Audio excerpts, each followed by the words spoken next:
আমাকে এতটা সুনিয়ন্ত্রিত ভাবে পরিচালনা করে। এই জন্য যেই ব্যক্তি পরিপূর্ণ ধার্মিক হয়ে যায়, ওই ব্যক্তির চোখটা নিয়ন্ত্রিত হয়ে যায়, ওই ব্যক্তির হাতটা নিয়ন্ত্রিত হয়, তার জবানটা নিয়ন্ত্রিত হয়ে যায়, তার পাটা নিয়ন্ত্রিত হয়ে যায়। সেই ব্যক্তি মিথ্যা কথা বলতে পারে না, তার কারণ সে জানে আমার জবানে যা বলছি সেটা রেকর্ড হয়ে যাচ্ছে। হাত দিয়ে অন্য ব্যক্তির ক্ষতি সাধন করে না, কারণ আমার নবী আমাকে শিখিয়ে দিয়েছে যেই ব্যক্তির জবান আর হাত থেকে অপর ব্যক্তি নিরাপদে থাকে না, ওই ব্যক্তি কোনোদিন ইমানদার হতে পারে না। আমার নবী আমাকে এটা শিখিয়ে দিয়েছে। নিজে পেট পুরে খানা খায় আর প্রতিবেশী না খায় থাকে, ওই ব্যক্তি মুসলমান হতে পারে না। আমার নবী আমাকে বলে দিয়েছে, লা ইউমিনু আহাদুকুম হাত্তা ইউহিব্বা লিআখিহি মা ইউহিব্বু লিনাফসিহি। নিজের জন্য যেটা পছন্দ করে, ভাইয়ের জন্য যেটা যতক্ষণ পছন্দ না করবে ততক্ষণ পর্যন্ত ব্যক্তি মুমিন হতে পারবে না। ও যুবক ভাইরা আমার, আজকে সমাজের নাস্তিকরা ইসলাম বুঝে না, ইসলাম জানে না, কোরআন হাদিসের জ্ঞান তাদের মধ্যে নাই, যার কারণে বলে ঘরে বসে আলিফ বাতা শিখছি আমি, কি তুমি কি আমার চেয়ে বড় আলেম হয়ে গেছো? আহারে কি পাগল পাগলের আমদানি দুনিয়াতে, কি হাসি তামাশার কথা, কি মজার কথা, কত বড় বিনোদন, জাতীয় বিনোদন। এই কথাটা জাতির জন্য বিনোদন ছাড়া আর কিছুই হতে পারে না। কথা বলেন ঠিক কিনা? ও যুবক ভাইরা আমার, কোন ব্যক্তি যখন ধর্মীয় জ্ঞানে জ্ঞানে হয়ে যায়, তার জবান কন্ট্রোল হয়, তার চোখটা কন্ট্রোল হয়ে যায়, তার হাত কন্ট্রোল হয়ে যায়, তার পাটা কন্ট্রোল হয়ে যায়। জোরে বলেন সুবহানাল্লাহ। কন্ট্রোল যে হয় এটা কি বাস্তব না অবাস্তব? কথা বলেন। কিছু উদাহরণ আমি আপনাদের সামনে পেশ করতে চাই। আমাদের বাংলাদেশে মদ, জুয়া, গাঁজা, আফিম, হেরোইন এগুলো আছে না? না, এগুলো মনে হয় চুয়া টাকায় ঢুকে না এখন। ইয়াবা ট্যাবলেট, এটাকে মানুষ বাবা বানিয়ে ফেলেছে। ইয়াবাকে কি বলে? বাবা। একজনে বলে যে ইনি বাবা খুব। চিন্তা করলাম বাবা আবার খাই কেমনে? হুজুর বুঝেন না, বাবা মানে ইয়াবা। ইয়াবা ট্যাবলেট, এটার নাম হয়ে গেছে কি বাবা। এই বাবা খুব। এরপরে ফেন্সিডেল খায়, নাম হয়েছে ডাইলকুর। কথা বলেন, আছে না নাই? গোটা বাংলাদেশ দেশটাকে ধ্বংস করার জন্য মাদক বিরাট ভূমিকা পালন করে। মাদক সন্ত্রাস তৈরি করে, মাদক মানুষের সমাজের মধ্যে সামাজিক বিশৃঙ্খলা সৃষ্টি করে, মাদক মানুষদেরকে খুন, ধর্ষণ, রাহাজানি ইত্যাদির দিকে টেনে নিয়ে যায়। কথা বলেন। যারা টাকার বিনিময়ে মানুষ হত্যা করে, যারা কিলার, তাদের দিকে একটু নজর দেন। তারা কি করে? তারা মাদক সেবী হয়, সন্ত্রাস হয়, গুন্ডা হয়, মাস্তান হয়, ব্যালেন্স হারিয়ে ফেলে।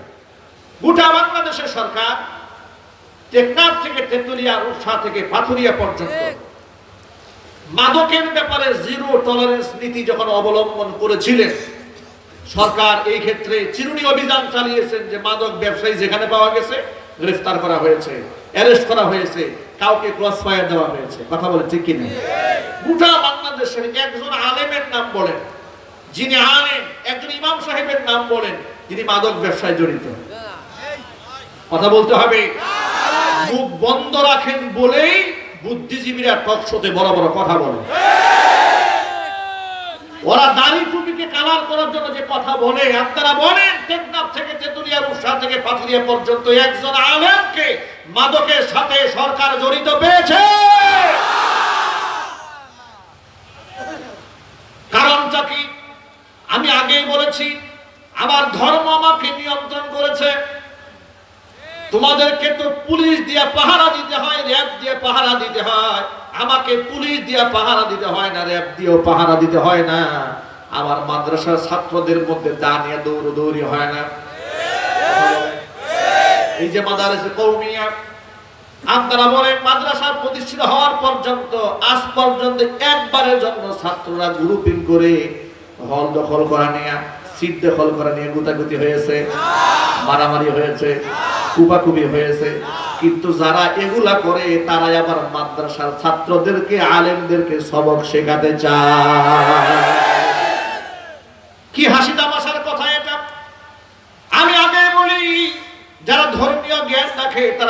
জঙ্গি হতে পারে না, সন্ত্রাস হতে পারে না। যার কারণে ইসলামের নামে দাড়ি টুপি পরে যদি কেউ বোমাবাজি করে, ইসলামের সাথে তার কোনো সম্পর্ক নাই। তার বড় প্রমাণ হলো হলি আর্টিজানে যারা হামলা করেছিল, দেশের কিছু বুদ্ধিজীবীরা এই হামলাটাকে সাথে সাথে মৌলবাদীর উপরে চাপায় দেওয়ার চেষ্টা করলো, আলেমদের কাঁধে বোঝা উঠায় দেওয়ার চেষ্টা করেছে। কিন্তু বাস্তবতায় দেখা গেল যারা হামলা করেছে মাদ্রাসা মসজিদের সাথে জড়িত একজনকেও পাওয়া যায় নাই। কথা বলেন ঠিক কি না? এর মানে যে ব্যক্তি ধার্মিক হয় সে সন্ত্রাস হতে পারে না, যে ব্যক্তি ধার্মিক হয় সেই ব্যক্তি জঙ্গি হতে পারে না, যে ব্যক্তি ধার্মিক হয় সে কখনো ধর্ষক হতে পারে না। তবে ছদ্মবেশ ধারণ করে কেউ অপকর্ম যদি কেউ করে তার বিচার আমরা চাই না, চাই না। আরো যদি বলতে হবে চাই না, চাই না। ও যুবক ভাইরা আমার, এই জন্য বলতে চাই ইসলামের পথে ফিরে আসুন, কোরআনের দিকে ফিরে আসুন। আল্লাহ যে বিধান দিয়েছেন, আমার নবীজি যে আইন করে দিয়েছেন, আল্লাহ এবং নবীজির বিধানের মধ্যে শুধু শান্তি আর শান্তি। এই জন্য আল্লাহ কোরআন মাজিদের মধ্যে বলেন, ইয়া আইয়ুহাল্লাযীনা আমানু দুখুলু ফিস-সিলমি কাফা। এই ইমানদারগণ পরিপূর্ণভাবে ইসলামের মধ্যে প্রবেশ করো। যেই ব্যক্তি পূর্ণ ইসলামে প্রবেশ করবে সেই ব্যক্তি হবে জান্নাতি। আর যে ব্যক্তি ইসলামকে কিছু মানবে আর কিছু অংশ বাদ দিয়ে দিবে, যেটা মানতে সহজ সেটা মানবে, যেটা মানতে একটু কঠিন হয় ইহুদি খ্রিস্টানদের মতো বাদ দিয়ে দিবে। আছে না নাই? তাদের অবস্থা বড় ভয়াবহ হবে। এই জন্য যারা মুসলমান আছে তাদেরকে পুরোপুরি ইসলামকে মান্য করতে হবে। রাজি আছেন? রাজি আছেন? কারা কারা পারবে তো হাত দেখতে চাই। মাশাআল্লাহ, আলহামদুলিল্লাহ। আল্লাহ আমাদের সকলকে কবুল করে নাও। আর জোরে আল্লাহুম্মা আমিন। প্রিয় ভাইরা আমার, পরিপূর্ণ ইসলামকে মান্য করতে হবে।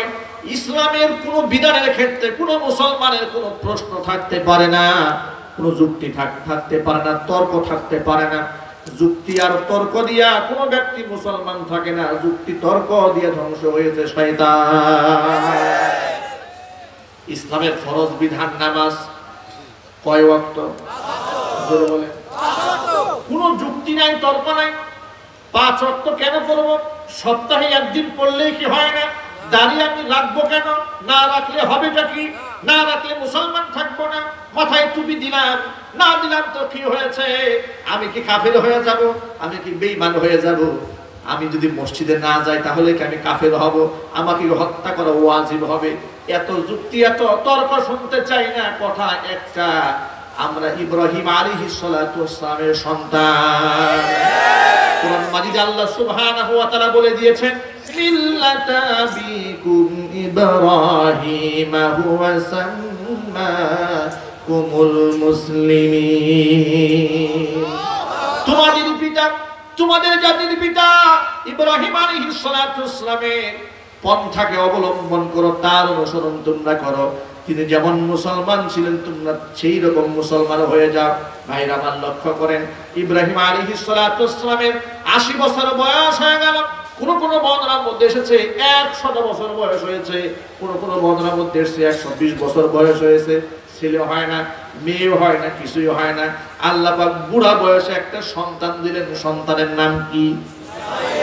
জোরে। ইসমাঈল আলাইহিস সালাতু ওয়াস সালাম দুনিয়াতে এলেন। আদর ভালোবাসার কোনো কমতি নাই। একজন বাবা তার সন্তানকে কতটুকু ভালোবাসে, একজন মা তার সন্তানকে কতটুকু মহব্বত করে, এটা আপনাদের সামনে ব্যাখ্যা করার কোনো দরকার নাই। কারণ প্রত্যেকেরই ছেলে মেয়ে বাবা মা আছে না নাই? জোরে বলেন। কতটা মহব্বত একজন মা তার সন্তানকে করে। শীতের রাত, এই যে প্রচন্ড শীত, মায়ের বুকের মধ্যে জড়ায় রাখে সন্তানকে। বাচ্চা যদি রাতের আধারে পেশাব করে দিয়েছে, পায়খানা করে দিয়েছি, মাত্র কাঁচা ঘুমের চোখটা লেগে এসেছে, মা একটুখানি বিরক্ত হয় না? শুকনা কাপড় দিয়ে সুন্দর মতো মুছে বাচ্চাকে গরম কম্বল দিয়ে পেঁচায় শোয়ায় রাখে। একটা বারের জন্য মা বিরক্ত হয় না। এত খুশি আল্লাহ পাক হন বাচ্চা যখন ক্ষুধার যন্ত্রণায় কান্না করে, আর ওই ক্ষুধার্ত তৃষ্ণার্ত শিশু বাচ্চার মুখে মা যখন তার স্তন্য দান করে। আল্লাহর হাবিব বলেন, এক ফোঁটা দুধ বাচ্চার কণ্ঠনালীতে ঢুকে যাওয়ার সাথে সাথে আল্লাহ মায়ের আমল নামার মধ্যে মৃত মানুষকে জিন্দা করলে যে সওয়াব হতো সে আমল নামায় সেই সওয়াব দিয়ে দেয়। মায়ের এত দাম, এত মর্যাদা, কত মহাব্বত মা তার সন্তানকে করে। মা যে সন্তানকে ভালোবাসে সেই ভালোবাসার মধ্যে কোনো খাদ থাকে না। অকৃত্রিম স্নেহ আর ভালোবাসা বাবা মা তার সন্তানকে করে। জোরে বলেন ঠিক কিনা? এই জন্য আল্লাহ সুবহানাহু ওয়া তাআলা 30 পারা কোরআনে চার বার নিজের পরপরই বাবা মার স্থান দিয়েছেন। জোরে বলেন সুবহানাল্লাহ। ইব্রাহিম আলাইহিস সালাতু ওয়াস সালাম তিনি তো মানুষ ছিলেন, যদিও তিনি নবী ছিলেন কিন্তু ফেরেশতা ছিলেন না, তিনি মানুষ ছিলেন। কি ছিলেন? জোরে বলেন। মানুষ ছিলেন। পুত্র ইসমাইলকে আল্লাহ পাক দান করলেন 120 বছর বয়সে। কত ভালোবাসা, কত মহব্বত, কত আদর, কত স্নেহ। মাত্র দুনিয়াতে এসেছে, এই শিশু বাচ্চা মায়ের বুকের স্তন্য পান করে। আল্লাহর পক্ষ থেকে হুকুম চলে আসলো, বিবি হাজেরা পুত্র ইসমাইলকে বড় প্রান্তরে রেখে আসবা, যেখানে পানি নাই, ঘর নাই, বাড়ি নাই, ব্যবসা বাণিজ্য নাই, কিছুই নাই, সেই জায়গায় নিয়ে যাও। ভাই আমার একটুখানি আপনারা বলেন তো, ইব্রাহিম আলাইহিস সালাতু ওয়াস সালাম এই দায়িত্ব পালন করেছিলেন নাকি আল্লাহকে প্রশ্ন করেছেন যে আল্লাহ এই বুড়া বয়সে একটা সন্তান দিলা, সন্তানটা কাছে রাখতে পারবো না, মরু প্রান্তরে রেখে আসতে বলবা, এটা কোনো কথা হইল? এমন কথা বলেছেন না? এমন কথা বলেন নাই। দেখেন, আর স্ত্রী বিবি হাজেরা আলাইহিস সালাতু ওয়াস সালাম কতটা জ্ঞানী, কতটা বুদ্ধিমতী, কেমন আবেদা, কেমন জাহেদা, কেমন স্বামী ভক্ত ছিলেন একটুখানি ভাবেন। পুত্র ইসমাইলকে বুকের স্তন্য দান করে মা, সন্তানকে নিয়ে বললেন রওনা হয়ে চলো আমার সাথে। কোথায় যাব, কেন যাব একটু জিজ্ঞেস করলেন না। বর্তমানে আমাদের স্ত্রীদেরকে যদি কোথাও আমরা যেতে বলি, তার 1 সপ্তাহ আগে তার কাছে দরখাস্ত পেশ করতে হয়। কথা বলে না কেন? দরখাস্ত পেশ না করলে আপনার বউকে নিয়ে কোথাও যাবে তো আপনার 14 গোষ্ঠী উদ্ধার করে ছাড়বে। তুমি বললে আমি যাবো নাকি, আমার একটা প্রিপারেশন আছে না, এক ধমক দিয়ে আপনাকে শোয়াই ফেলবে। এই জন্য বাংলাদেশে বর্তমানে কত স্বামীরা যে বউয়ের কাছে মাজলুম, তার কোনো হিসাব নাই। আমাদের দেশে নারী নির্যাতনের মামলা রয়েছে, কিন্তু পুরুষ নির্যাতনের মামলা নাই। আর এই সুযোগে মেয়েরা, সব মেয়েরা না, এই সুযোগে কিছু সুবিধাভোগী মহিলারা তারা পরকীয়া করে বেড়াচ্ছে। স্বামী যদি বারণ করে, বলে বেশি তিরিং বিরিং করবা না, কিন্তু যৌতুকের মামলা দিয়ে দেবে। বিশ্বাস করে না, আমার কাছে যে কত বিচার আসে এই ব্যাপারে। যেহেতু আমি একটা কেন্দ্রীয় মসজিদের ক্ষেত্রে অসংখ্য লোকেরা নামাজ পড়ে, আমার কাছে এসে কারগুজারি শোনায় যে হুজুর এই অবস্থা, আমার স্ত্রী আমার চোখের সামনে আমার খাটে শুয়ে আরেক পুরুষের সাথে কথা বলে, বারণ করলে বলে নারী নির্যাতনের মামলা দিয়ে দিবে। আমি কোন ফাটাবাসীর সিফার মধ্যে আছি একটু দেখেন আপনারা, কুই মুসিবতের মধ্যে আমরা আছি। ভাই আমার, আল্লাহ সুবহানাহু ওয়া তাআলা এই ধরনের মা বোনদেরকে হেদায়েত দান করুন। সকলে যদি বলতে পারেন আল্লাহুম্মা আমিন। আমার অনেক মা বোন আবেদা জাহেদা আছেন, আল্লাহ পাক তাদেরকে নেক হায়াত দারাজ করেন। সকলে বলেন আল্লাহুম্মা আমিন। হাজেরা আলাইহিস সালাতু ওয়াস সালাম কি ইব্রাহিম খলিল বললেন চলো, সন্তানকে নিয়ে চলো। কোথায় যাব, কেন যাব, কি উদ্দেশ্যে যাব, কোনো কথা নাই। রওনা হয়েছে, মরু প্রান্তর, ধুধু মরুভূমি, মানুষ নাই, ঘর নাই, বাড়ি নাই, গাছপালা নাই, পানি নাই, কিচ্ছু নাই। রেখে আসলেন। রেখে যখন বাড়ির দিকে রওনা হয়েছেন, তখন বিবি হাজেরা শুধু এতটুকু জিজ্ঞেস করলেন, প্রাণের স্বামী আমার, আপনি আমাকে আমার পুত্র ইসমাইলকে এমন একটা জায়গার মধ্যে রেখে আপনি চলে যাচ্ছেন, আপনি এই সিদ্ধান্ত কি আপনার নিজে থেকে নিয়েছেন নাকি আল্লাহর পক্ষ থেকে এসেছে? ইব্রাহিম খলিল চোখের পানি ছাড়া শাহাদাত আঙ্গুলে আকাশের দিকে উঠায় দিলেন, বললেন শোনো হাজিরা, বুড়া বয়স আল্লাহ পাক আমাকে একটা সন্তান দিয়েছেন, সেই সন্তানের প্রতি আমার কত ভালোবাসা মহব্বত রয়েছে। ওই সন্তানকে আজকে মরুপ্রান্তরে রেখে যাচ্ছি, এটা আমার আপন সিদ্ধান্ত না, এটা আমার রবের সিদ্ধান্ত। বলার সাথে সাথে হাজেরা আলাইহিস সালাতু ওয়াস সালাম বললেন, তাহলে ও আল্লাহর খলিল ইব্রাহিম, ভয়ের কোনো কারণ নাই। সিদ্ধান্ত যেহেতু আল্লাহ, যে আল্লাহ পাক আমাকে আমার সন্তানকে মরুপ্রান্তরে রেখে যাওয়ার হুকুম করেছেন, ওই মাহবুদ মেহেরবান আমাকে আমার সন্তানকে এই জায়গায় না খাইয়ে আমাদেরকে মারবেন না। আল্লাহর কাছে ইব্রাহিম খলিল দোয়া করলেন, ইন্নী আসকানতু মিন যুররিয়াতি বিওয়াদিন গায়রি যি যারইন ইনদা বাইতিকাল মুহাররাম রব্বানা লিয়ুকিমুস সালাতা ফাজআল আফইদাতাম মিনান নাসি তাহবি ইলাইহিম وارزقهم من الثمرات لعلهم يشكرون। আয় আমাদের রব, আমি আমার পুত্র ইসমাইলকে, আমি আমার বিবি হাজেরাকে, আমি আমার পরিবার পরিজনকে এমন একটা জায়গায় রেখে গেলাম তোমার ঘরের কাছে, তোমার হারাম ঘরের পাশে, ইনদা বাইতিকাল মুহাররম, তোমার সম্মানিত কাবা ঘরের পাশে। ঘর নাই, বাড়ি নাই, মানুষ নাই, জন নাই, কিচ্ছু নাই, ধুধু বড় প্রান্তর। রব্বুল আমিন ফাজআল আফইদাতাম মিনান নাস, পৃথিবীর শ্রেষ্ঠ মানুষের অন্তরগুলাকে জায়গার দিকে তুমি ঝুঁকায় দাও। আয় আল্লাহ, তারা যেন নামাজ কায়েম করতে পারে, তারা যেন তোমার শুকরিয়া আদায় করতে পারে, তাদের জন্য রিজিকের ফয়সালা করে দাও। জোরে কোন সুবহানাল্লাহ। ভাইরা আমার, এই এক্সাম্পলটা দিয়ে আমি শুধুমাত্র যে উদাহরণটা বোঝাতে চেয়েছি আপনাদের সামনে, সেটা হলো ইব্রাহিম খলিলকে আল্লাহ পাক তার সন্তান, তার বিবিকে বড় প্রান্তরে রেখে আসতে বললেন। ইব্রাহিম খলিল একটা বারের জন্য আল্লাহকে বলেন নাই, রব্বুল আলামিন কি অপরাধ ছিল আমার শিশু বাচ্চার, কি অপরাধ আমার বিবি, কোন পাপের সাজা এটা, কোন পাপের প্রায়শ্চিত্ত এটা, একটা বারের জন্য জানতে চান নাই। সুবহানাল্লাহ বলেন। শুধু তাই নয়, সন্তানকে বাবা থেকে আল্লাহ পাক দূরে সরাই দিলেন। মনের মধ্যে কষ্ট আছে না নাই? জোরে বলেন। এই সন্তানটা যখন মোটামুটি দৌড়ি করে, একটুখানি বয়স হয়েছে, বাচ্চা যখন ছোটাছুটি করে, বাচ্চারা যখন একটুখানি বড় হয়, বাচ্চাদের প্রতি মায়া কমে না বাড়ে? কথা বলেন। বাচ্চার প্রতি মায়া কত গুণ বেড়ে যায়। যাদের ঘরের মধ্যে শিশু বাচ্চা আছে তারা ভালো করেই জানে। আল্লাহ সুবহানাহু ওয়া তাআলা আরো কঠিন পরীক্ষার মধ্যে ফেলে দিলেন। রাতের আধারে স্বপ্ন দেখায় দিলেন, পুত্র সেই কলিজার টুকরা সন্তান ভবিষ্যৎ নবী ইসমাইলকে তিনি জবেহ করছেন।